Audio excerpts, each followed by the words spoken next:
Você sabia que nem toda alteração do comportamento é transtorno do espectro autista? Fica até o final desse vídeo, eu quero conversar com você sobre um assunto muito importante, o TEA secundário.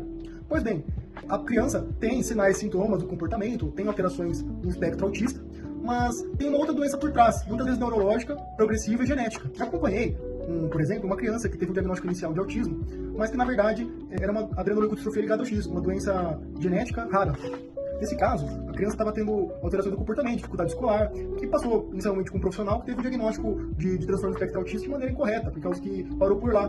Infelizmente, essa criança começou a ter sintomas progressivos, outros sintomas neurológicos, e chegando para mim, infelizmente ela tinha alterações importantes na ressonância de crânio. Outro exemplo comum é a distrofia muscular de Duchenne. Pois bem, Duchenne, a distrofia muscular de Duchenne, acaba dando sintomas comportamentais importantes na criança, que são iguaizinhos a TEA, né? Então a criança ela tem comportamentos autísticos, não está errado falar que ela tem um TEA, só que no caso do Duchenne, ela tem um TEA secundário. Então, de maneira semelhante ao caso anterior, esse caso que eu já atendi, era uma criança que inicialmente tinha alteração no comportamento, tinha maneirismos, dificuldade para iniciar a fala, e infelizmente acabou tendo sintomas agressivos no futuro, de dificuldade para deambular, dificuldade para se levantar. Então, estando depois comigo como neuromuscular, infelizmente acabou fechando um diagnóstico de Duchenne.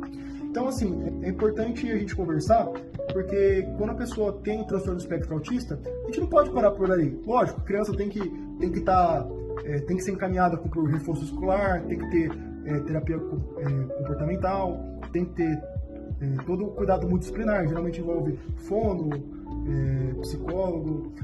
Então, claro, uma criança, né, que a gente avalia e fecha a tela, né? Então, com certeza, ela precisa de terapia multidisciplinar, precisa do psicólogo, precisa da fono, da terapia ocupacional, né? Então, assim, é um trabalho multidisciplinar. Mas a gente não pode parar por aí. Muitas vezes essas crianças podem ter alguma doença de base genética, né, associada. Então, é importante passar no neurologista atualizado, porque a gente precisa ir além. Portanto, quando a gente fala de transtorno de espectro autista, a gente tem que olhar o paciente como um todo, temos que ir além. E o tratamento equivocado, né, ou não completo, vai fazer toda a diferença nessa criança e na família. Investigar é, sim, cuidar da criança de forma completa. Se você tem dúvidas sobre esse diagnóstico, quer uma avaliação mais completa, por gentileza, pega minhas informações no link da bio.